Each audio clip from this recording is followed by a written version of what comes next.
किसी ने सच कहा है कि आप के मन में विचार आया कि आप कथा में आए, ये भगवत कृपा है। आपके मन में विचार आया तो आप चल कर के यहां आए, ये दूसरी बात है। लेकिन कथा सुने, ये मन में जो विचार आया, ये भगवान की कृपा हुई, ये पहली बात है। पहले भगवान की कृपा हुई और आपके मन में विचार उत्पन्न हुआ, शुरू हुआ, और फिर उस विचार को पूर्ण करने के लिए आप यहाँ पधारे और श्रीमद् भागवत से जुड़ने का आप सभी को अवसर प्राप्त हुआ।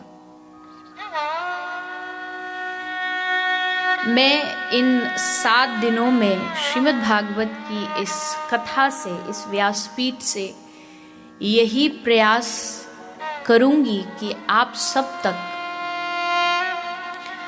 भागवत जो कहना चाहती है, भागवत जो देना चाहती है, जिसलिए भागवत इस पृथ्वी पर आई है, उसको आप तक पहुंचाया जा सके।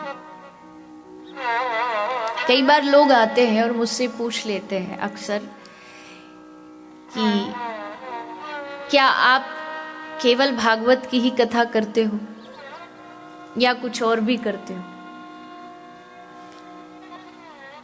सबसे पहली बात, भागवत केवल नहीं है। शास्त्रकार कहते हैं कि भागवत का एक श्लोक भी जानने में कई लोगों का पूरा जीवन निकल जाता है। भागवत इतना विशाल ग्रंथ है, इसका एक एक शब्द कोहिनूर भी जिसके सामने फीका पड़ जाए। हमारे महाराज जी कई बार नाम लेते हैं क्वींस का, और पदवी तो आप देते ही, आज एक नई पदवी की भागवत की। आप सब जानते हैं, भारत से जुड़े हैं, कि भारत में एक बहुत बेशकीमती कोहिनूर हीरा रहता था।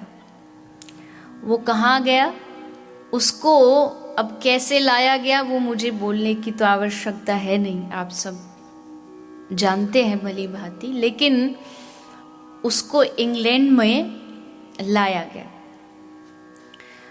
अब वो कोहिनूर यहां आ गया तो क्या भारत कंगाल हो गया? क्या भारत के लोगों के पास अब कोई कीमती चीज नहीं बची? तो संत कहते हैं कि एक नहीं, ऐसे हजारों कोहिनूर भी चले जाएं तो भी भारत कभी गरीब नहीं हो सकता, क्योंकि भारत के पास भागवत, रामचरितमानस, भगवत गीता, 4 वेद, पुराण, 6 दर्शन, इतने ग्रंथ हैं, और हर ग्रंथ कोहिनूर से कहीं बढ़कर। बताइए, भारत के पास क्या चीज नहीं है? कैसे भारत मान ले कि उसकी कीमती वस्तु से दूर चली गई? हम सनातनियों के पास ये ग्रंथ ही हमारा हीरा है, यही कोहिनूर है।